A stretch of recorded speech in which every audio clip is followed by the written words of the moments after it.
O tēnā koutou ngā uri o ngā timutunga ko piri nei ko tata nei i tēnei pō. Kia rongo ki tēnei o ngā kōrero o pānaki e te i o ngā karakia. Ngā karakia ki roto i te māramataka. Te māramataka kua tukuna i te mutunga o tērā o ngā tau. Kia tā e koutou te ako, te ruku, te rongo anōra ki enei o ngā kōrero, ki enei o ngā kupu. No reira, ka timatake rā tātou kōrero ki te karakia, ka tai rā ka uri ki te reo Pākehā, kia mō io pai ai koto katoa, tātou katoa i ngā nekehanga, i ngā whakaaeretanga o tēnei o ngā ui. No reira, tēnei te ara kai runga, ko te aro o tēnei tipua, ko te aro o tēnei ariki, ko te aro o tēnei matuai. Ko te aro o rangi nui e tūnei o papatuanu ko e takoto nei. Kia raroi o rā ngā tapuai a tāne tēnei te pō no mai teo. E rungo e o kiriaki ki runga turu waka maua kia tīna, ui e, tā iki e. Tua rua tia, ka peka atu rāta wakaro ki ngā tini aitua uri noa i tēnei maunga tito ea, uri noa o te motua nora, ngā mate ko koutou e kawe, ngā mate ko mātou e kawa. Te wakaroa nora ki te ronga aitua, ki te au o Waitara, ka tupu atu rā ngā roimata, ngā upe ki runga rā i te ronga wāno. No reira, tēnei timi atu rā kia koutou kia tātou katoa. So, just before we launch into our kōrero for today, just want to acknowledge everyone that's come on to listen to our kōrero. These are going to be a series. We've got another 8 that have been planned for the rest of the year. So we'll hold one wānanga each month, and the aim is just to go through, slowly make it through our calendar and to discuss the particular karakia that we've got for each of the months. We also consider those of our whānau who are grieving, who are under the cloud of mourning, and we give them our tears, and we also give them our aroha as well. So with that, whānau, if you have any questions, if you could just use the chat for today. We've just got a nice little group on tonight, and then we'll try and answer the questions as we go through the kōrero. Same as last time, we're going to go through 2 karakia just so that we can catch up. So we'll do the karakia for February and the karakia for May. So you'll see on the screen there that we've got our karakia for February up, and we'll make a start on that one. But again, fantastic to have these as opportunities for us to engage as Ngāti Mutunga Uri, to share some of our kōrero, to listen to some of our kōrero as well. We were really excited when we were putting together last year's calendar. It was just an ability for us just to continue to share some of the karakia that the likes of Hemi and Jamie and Te Poihi have been sharing on Te Korimako.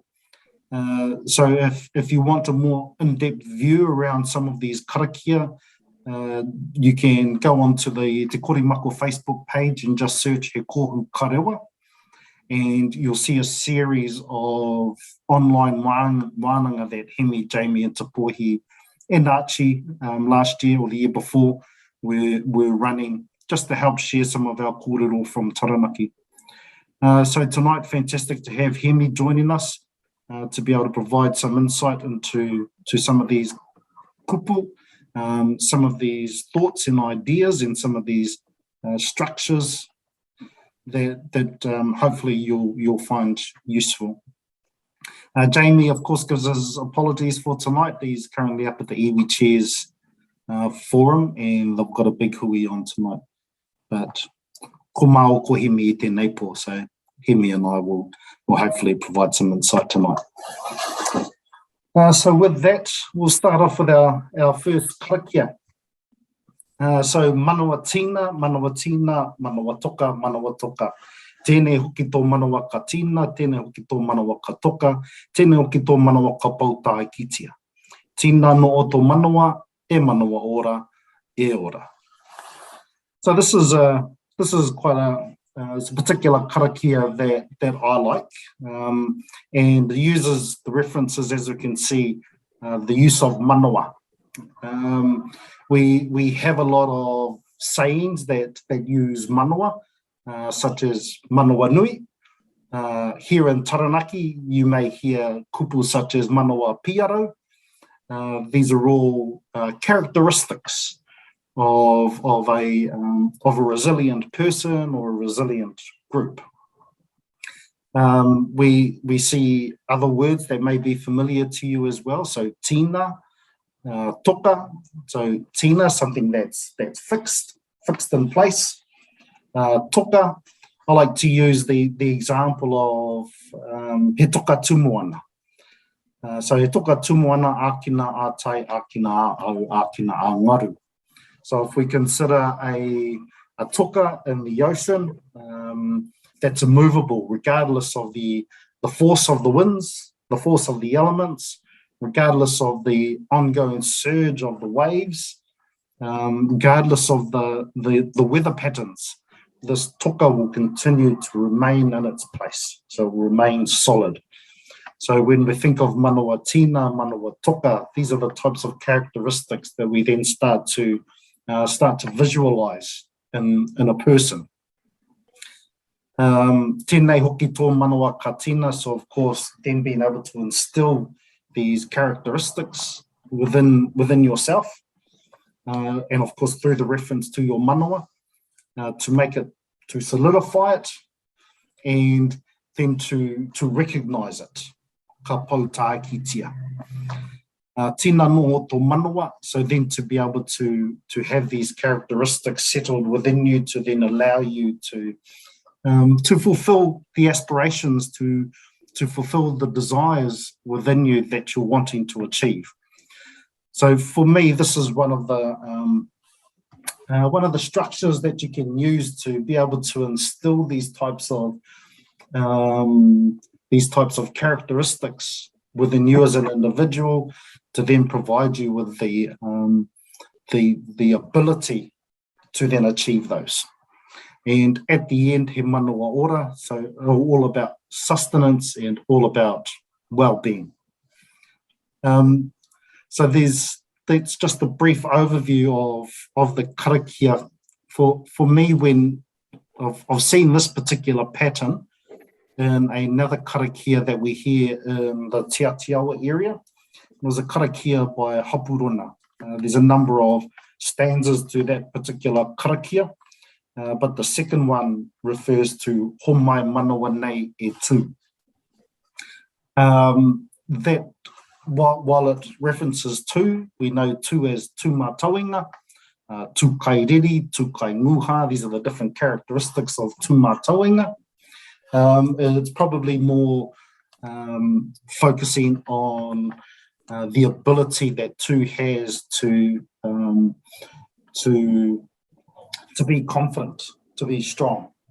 So it's trying to instill those characteristics within your manawa, within you as an individual. So that particular karakia, for those who may have at some stage looked through our settlement, our Ngāti Mutunga settlement, you'll see that particular karakia is in there as well. So it has the fuller version of the karakia, and it also has a translation in there. So definitely would encourage you at some stage just to have a look through that, because it's just good to see, one, the actual full karakia, but two, what the translation of some of those kupu are. He kōrero au, Hemi? Kia ora tātou, mihi ana. My first time on our wānanga tonight, but just like Mitch, acknowledge those of you who have come on, and of course those of you who have bereavements or mate within the family. So I'd just like to acknowledge you all. Appreciate the opportunity and to stand in for Jamie and support you here tonight, Mitch. Nothing too much to add, I don't think. Probably just a couple of builds. One is that it's a karakia that we can use to inspire us to be resolute, to inspire us to be to support a particular kaupapa. And so that's how we apply it generally in those kind of contexts. So as Mitch said, the key words for us in the Karakia are manawa. What does manawa mean? It means to be, well, in many cases, the image is heart, right? So if we start off with something that has heart, what do we think about? We think about something that is steadfast, that is hearty or courageous, or is empathetic as well. But in this context, because it's coupled with tina and toka, they speak to images and symbols of being firm, of being fixed, being solid, and concepts and ideas like that. So the image I have in my mind is someone or something that's very firm and fixed on a journey or a pathway towards, if we looked at the back end of the karakia, it says ora. And so manawatina speaks to be firm, to be fixed, or to have heart, and be steadfast and be fixed in our endeavours. Manawa toka is a reaffirmation of this. Manawa toka is the image, or toka is the word that speaks to something that's fixed and firm. And as Mitch said, if we think about a big rock that is present on our coasts, a lot of those rocks have been immovable. So it's the image and the view of something that's immovable and fixed, and coupled with the word manawa, it speaks to someone that has a heart that's well, you know what I'm talking about, and I'm kind of repeating myself. But tēnei hoki tō manawa ka tina, again saying this is the time for us to be steadfast and firm. Tēnei hoki tō manawa ka toka, this is reaffirming that. Tēnei hoki tō manawa ka toka, this is the time for us to be courageous and resolute. Tēnei hoki tō manawa ka pau taiki. If we split pau out and have taiki, you can see the two words and what they might mean. So pau is also another pillar that's buried or put into the ground to provide a symbol or an inspiration for us to be resolute. Those of you who've worked on the farm or the land will know what a strainer post is, or a post that holds up a fence. When that strainer post goes in and it's got to stay in it, it's pretty firm and unfixed. So no matter what tries to lean on that post, they generally stay in place. So we can think about that in the context of a po or a pillar of a house. We can think about that in the context of a toka tūmoana, a rock that is constantly under a barrage of kind of the tides. Or we can think about that in the context of the character that we might need to apply in our daily lives. Taiki is to be fixed and confirmed and be collective in our thinking, come together. And so all of those things are bound together for us to characters to apply. And if we do, then ko te mea ka puta ko te ora. So yeah, probably just not too much of a build on Mitchell's kōrero, but yeah, just a little bit of an addition, really. And have you seen these types of references in a number of other karakia? Yeah, I have. It seems to be a common, this particular verse seems to be quite common in the South as well. There are karakia that those of our Aotea relations have this particular verse or stanza in it. So, and they're also associated with Māori karakia. So in that context, when a karakia for a Māori is placed, what we're saying is that Māori becomes fixed and firm and resolute and represents the collective aspirations of the people at a particular point in time for that Māori. So it can be applied in that context. It can be applied for us as to be strong and resolute in character on a particular endeavour or a journey that we take. And yeah, it's common. I've seen it in Aotea, heard it being recited by some of those in our Aotea relations. I've definitely seen it and heard it and being taught it by a person from Taranaki. And also, as you say, Mitch, Hapurona also recited a broader karakia, but this verse is one of those verses in that karakia for which he uttered and recited to bring about, I suppose, peace in 1861, was it, or 62?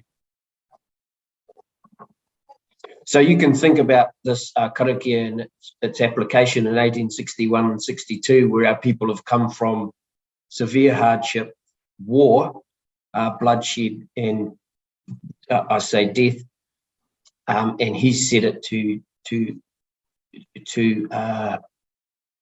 bring about peace, and in that way, I mean, we'll all be aware of what that means in terms of what sort of resoluteness we need, and what sort of courage and steadfastness we need as a character to bring about peace. Yeah, so like Kimi mentioned, this was a particular karakia that Hapurona used. Hapurona was around during the time of the invasion of Waikato, but predominantly here in Te Atiawa area during the start of the land wars around the 1860s period. That's Kimi mentioned. Right? Mitch, I was going to say this verse, the name of the karakia that Hapurona recited in 1861 was called Pupua. And interestingly, Pupua also formed part of a mix of pui that Tohu had as part of his wānanga, I'll say. And so it was a pui that was also recited in Piriaka. So I assume it took the same form as that which Hapurona uttered to bring about peace, as which Tohu also drew from and used to apply, bring about peace and continue on with the principles of kind of non-violent action. So that type of resoluteness, that new direction to a certain extent, moving away from war to a more active but passive form of resistance. So it's a completely different strategy for our tupuna at that time. So what are we talking? We're talking 160 odd years when this was used for that particular purpose, to try and encourage people to think of what was happening to them, but their response and the particular strategy they used to respond to be a lot more different to what they had been used to as a people for many generations. And Mitch, I suspect that this formed part of something more ancient in 1861 as well. Yeah, killed it. And then when I think about its current application, so those who have been to Maui Pomare Day, you would hear this on the morning of Saturday. This is the karakia that's used for that particular time, and also at Tarao Maihe, so the day of March, which was when the first shots were fired in Waitara, 17th of March 1860. When we acknowledge and commemorate that time, we go on to the pā site that Te Rangitake and his warriors created at Te Kohia, and light a fire. And this is one of the karakia, or that particular karakia is one that's used. So then when we think of how can we use it today, what are some of the applications that we can use it today? So we've got a bit more of an understanding, a bit more of an insight. It's all about trying to instill a particular type of characteristic or set of characteristics within your manawa, within you, to help uplift you, to help inspire you to be able to achieve collective goals, collective aspirations. In a general sense, I've used this many times just to open a hui or to close a hui. I've found it to be a good one when you're hoping for a sense of collectivity amongst the table and amongst the whānau that are there as part of the hui. Pea ki a koe, Hem? Oh yeah, I've just responded to Sai who asked that question. What can we use it to open and close hui? I've used it to open and close hui, but it is highly dependent on the nature and purpose of the hui, of course. So context is key, and you'll need to exercise your own judgment about whether or not you think it's applicable. But I generally, like you, Mitch, I generally use it in that context. I mean, just to answer Te Amaroa's question, Hemi, if it can be used in part of a opening of a house. Yeah, but really, yes, but there are other parts to this karakia that speak to other parts and roles and responsibilities of opening a house. If you are, if you're part of a kahui that is opening a house, then we suspect that you will have been mentored and taught in the right process and tikanga associated with that. And so, yeah, I'm not sure I've directly answered your question, but yes, just a bit of a disclaimer, really. As long as you, are comfortable in doing so in accordance with your own teachings.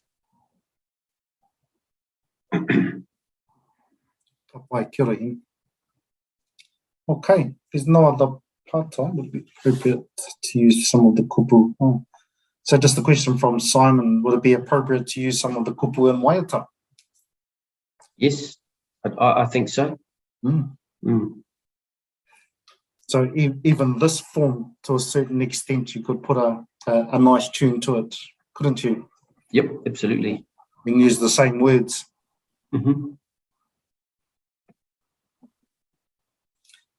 Is there a certain delivery style to this particular karakia? When I hear karakia, and especially these types of karakia, when I say these types, it's more of an older type of karakia. You do hear a particular taki or a particular beat to how people recite it, how people say it. In terms of waine, then it's a pretty versatile karakia in my understanding, which is why we've used these within the karakia. It's not specific for tāne or for waine. It's not the entire karakia, it's just a part of. But I wouldn't say that it's specific for tāne. Yeah, I agree. Well, it's recorded as he poi nā tohu, and so I assume that poi tohu had his poi teams for which our kuia and our wahine led, and so obviously he kawea no tō te wahine, he kawea no tō te tāne, and I'm definitely not qualified to speak on what's appropriate for a way in which a woman might recite it, but definitely men and women used it. I hope that helps.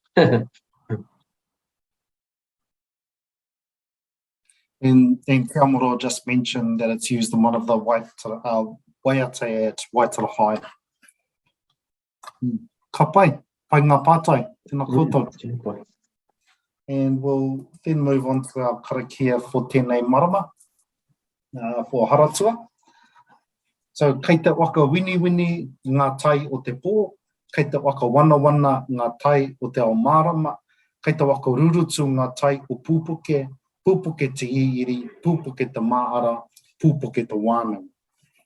So in this one, it utilises some of the same concepts that we discussed at our last session. So when you look at the April set of karakia, you'll see that there's some very similar words to this karakia. So the pupuke te hihiri, pupuke te maara, pupuke te wānanga. When we talked about this at the last session, just gave that example of Rangi and Papa when they were still together, a little sliver of light then shining through, and then Tane then considering that there is something more than their own world, something more than what they know, which then gave rise to a thought process that, okay, there is something there. I wonder what that is.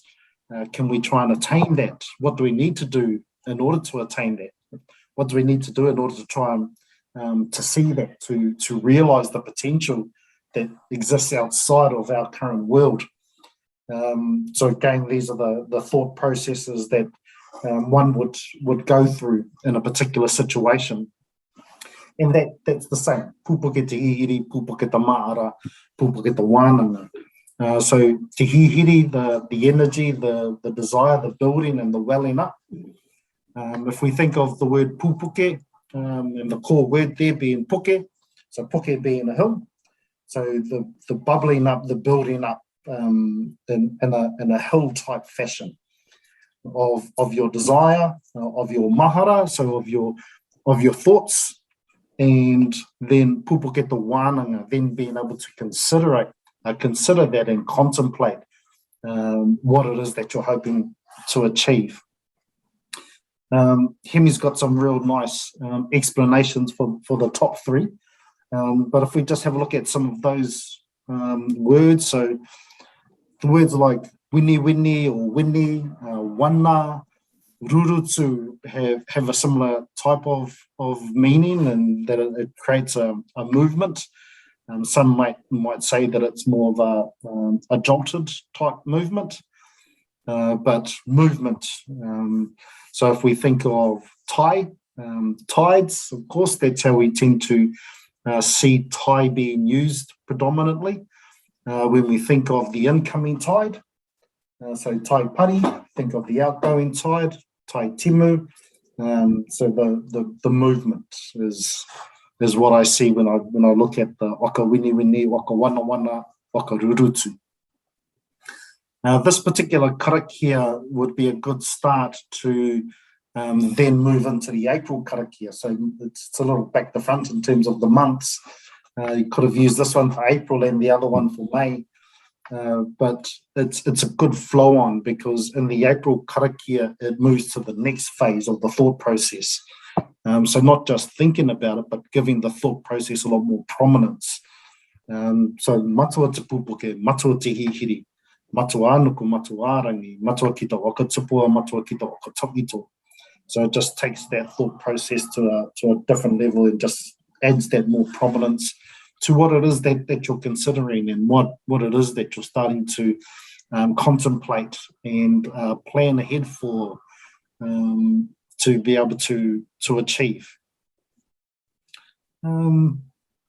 Pea kia koe, Hem? Yep.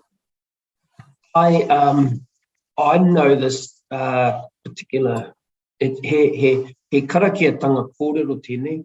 Like it's probably more of a karakia or a tauparapara that I would use in the context of whai kōrero. That speaks to what the evolution or the emergence of energy. And so when we talk about kei te whakawini wini ngā tai o te pō, we're talking about this dynamic kind of energy. And wini is to shudder and to move about and with real energy, much in the same way that what do you call of those whatever yo punga, just dynamic energy comes about with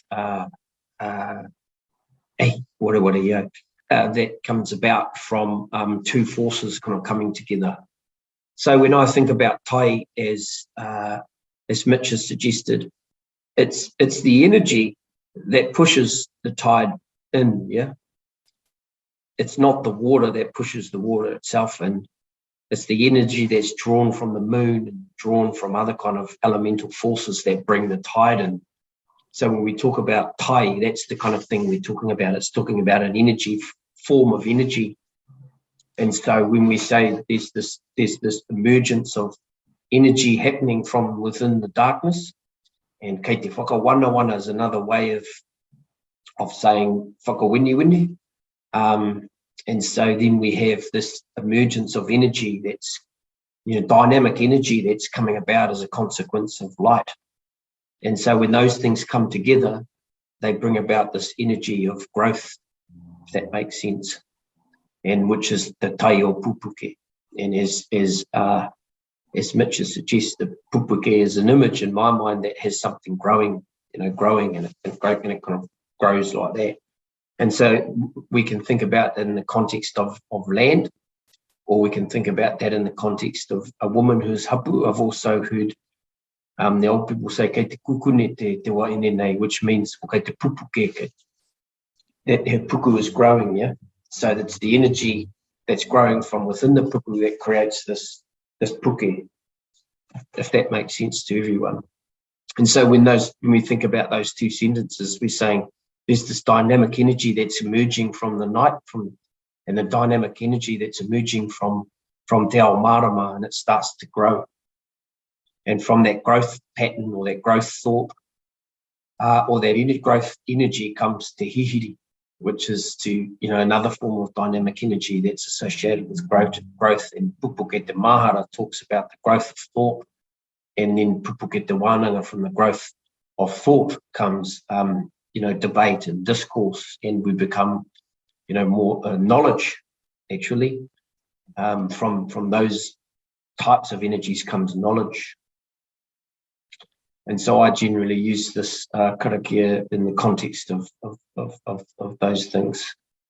It's also used to recite whakapapa, where particularly Taranaki starts to recite whakapapa with what we call a waha tai, which starts from the beginning, matua te pō, matua te ao, and it comes down and then talks about kei te whakawini ngā tai te pō, kei te whakamārama, wana ngā tai te ao marama, kei te whakarurutu ngā tai o pupuke, ko mahara, ko hiringa nuku, hiringarangi, and it comes down to the elemental parts of our worldview associated with our elemental gods from the separation of rangi and papa, if that makes sense. And so this word tai gets applied to almost every element, environmental element that we have in our natural world.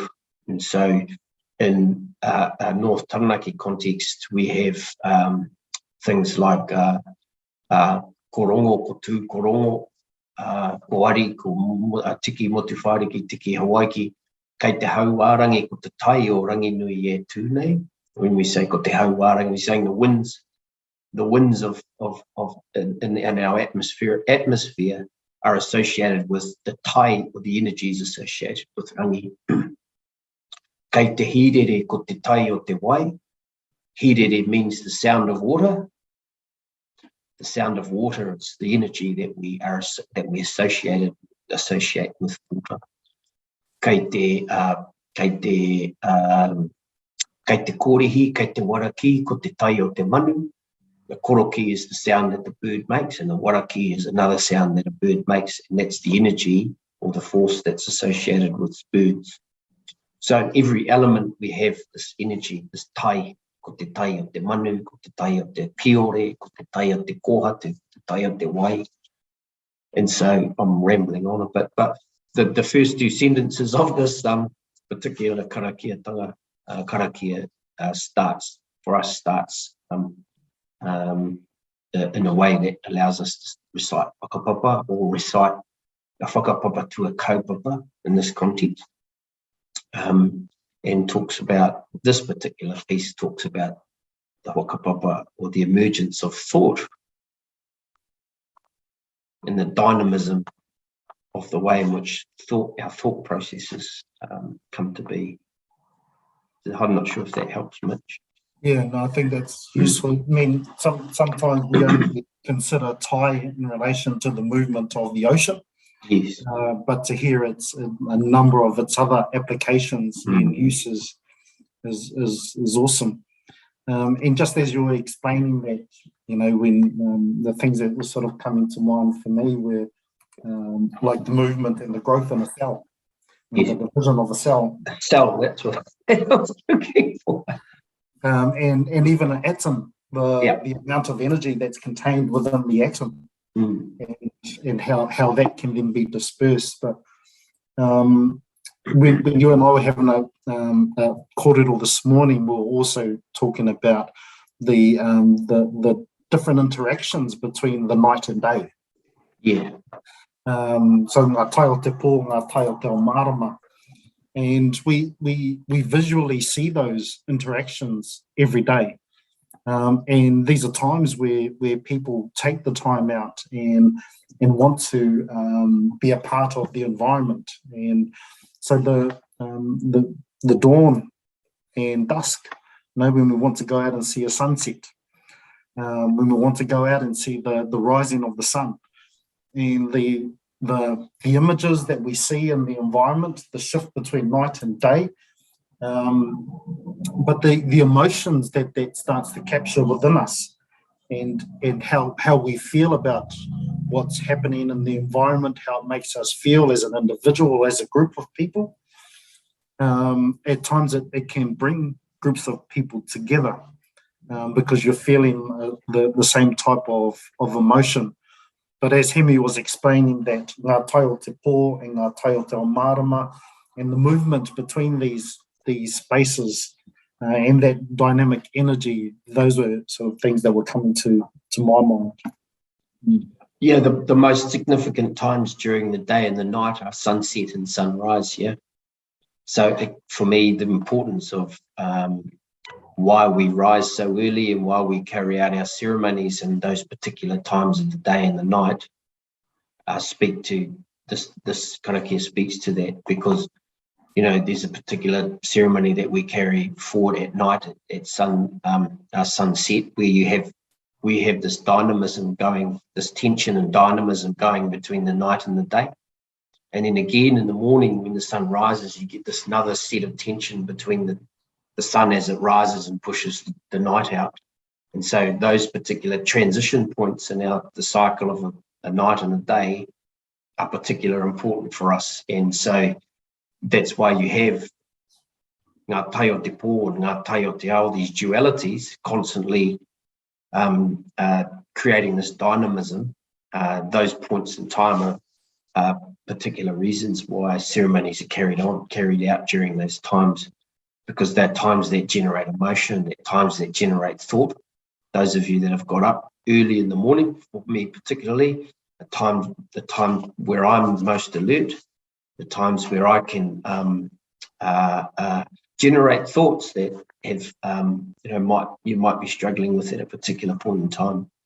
And so that's what this speaks to, about this tension between dynamism and tension that exist between the day and the night.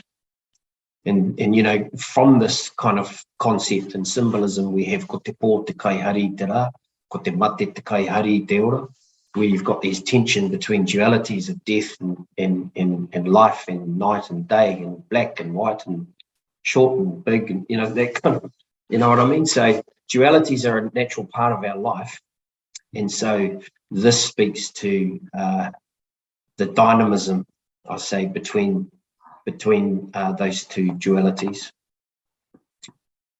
Sorry, that might be a bit waffly for some people. Hopefully there's a point in there for someone. Ka whai, no, that's good kōrero and good references back to our pariakatanga as well. Yeah. So in our last session, Jamie was talking quite a lot about this concept of duality. So nice that it's been brought up again, and we see another reference to that in terms of pō and ao. So why do we open a house in the morning? why do we birth something new, you know? It's because of that tension between the night and the day brings forward life. When we put something to sleep, we do that at night. Ke te whakamoia te rā, te taumai te pō. When we bring something to birth or to light, opening houses, blessing waka, and so on and so forth, we're bringing forth life, which ko te pō, te kai hari, te rā. The night brings forth day. And what does light symbolize? It symbolizes life. And so that's a lovely kōrero that you may hear some of our speakers use as they stand. You may hear it at Pariaka. It's quite a well-referenced kōrero, but it's nice how Hemi's related to this particular karakia and this particular kōrero, that it's the night that is the bringer of the day, and it was also death that is the bringer of life. So when we think of application, so Hemi's noted a couple of applications there in terms of tāne. It could be used as a start to their kōrero. Could be used as part of recitation of a okapapa. Has its origins in Te Waha Tai, as Hemi mentioned. So others may be familiar with other words such as oroko timatanga or orokoanga, but this is a particular perspective, or Taranaki, South Taranaki Aotea perspective of the origins and the creations.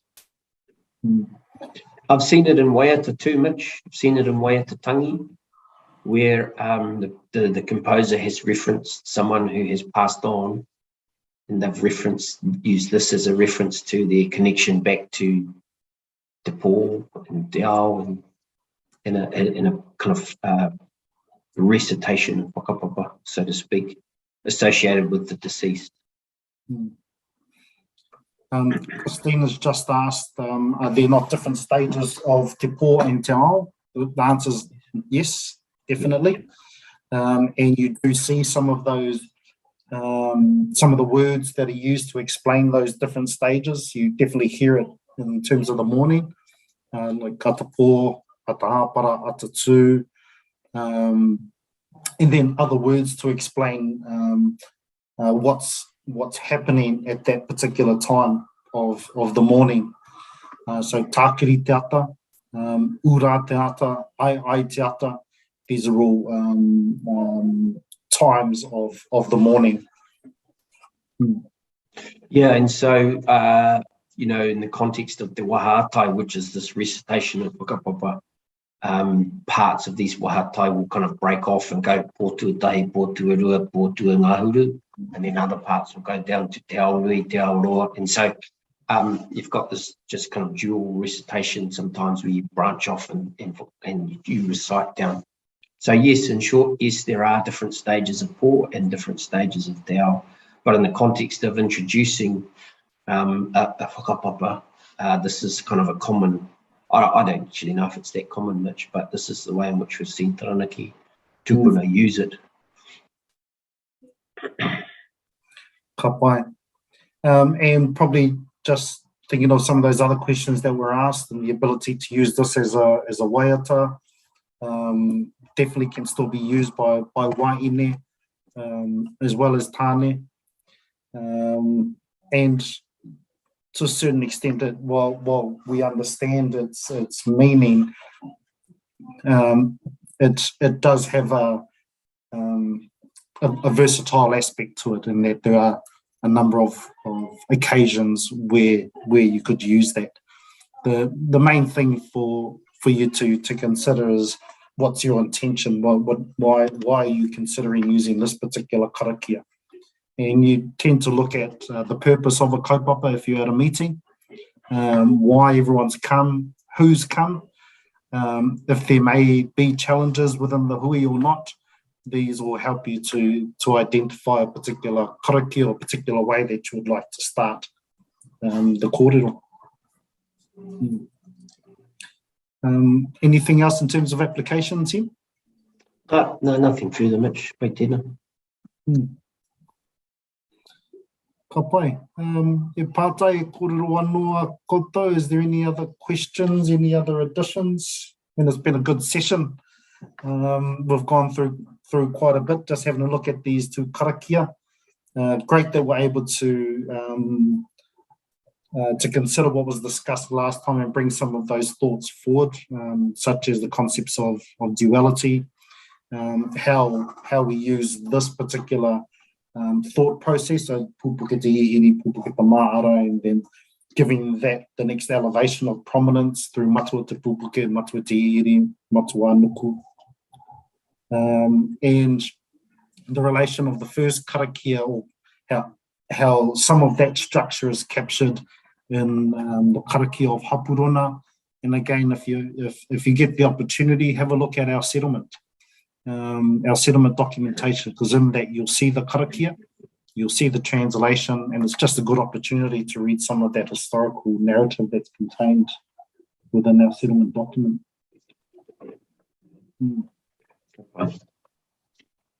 Kōrero anō tauhi?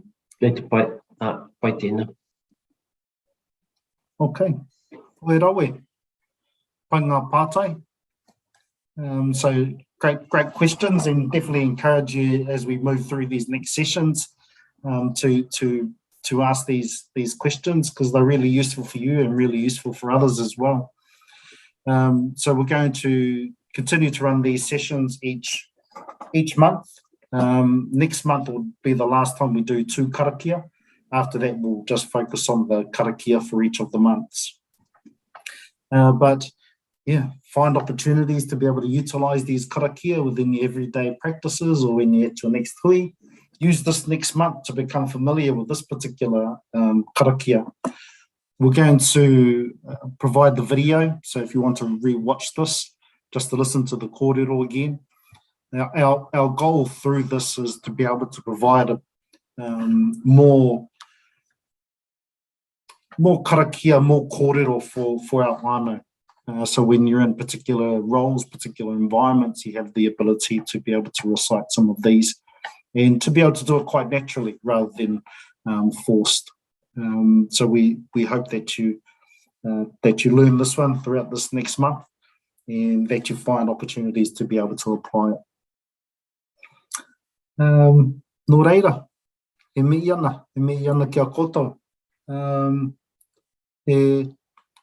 E kupu mutunga tāu, him? Ake te mai ura whai. Kei te pai koe no mihi ana kia koutou i te whānau. Ka nui te pai o enei āhua, enei wānanga. Hei kai mā koutou, hei whakarotanga mā koutou koe no. Mitch, tēnā koe, tēnā tātai. Ka pai. Me hoki kia koe te tuakana mo tō piringa mai ki tēnei o ngā kōrero, me te wāriki i hoki i o kupu, i o wakaro e pāna ki tēnei, o ene o ngā karakia. Nō reira, te mea nō rā ki o koutou, e te ungo ora, e pai ngā kōrero ko kōrerotia e pāna ki tēnei, ene o ngā karakia. Nō reira, ka whakakape ake rā tātou nei kōrero ki te karakia. Te karakia i ako ai tātou i tinatanga o tēnei kōrero. Nō reira, manawa tīna, manawa tīna, manawa toka, manawa toka. Tēnei o ki tō manawa ka tīna, tēnei o ki tō manawa ka toka, tēnei o ki tō manawa ka pauta ai kitia. Tīna no o tō manawa, i manawa ora, e ora.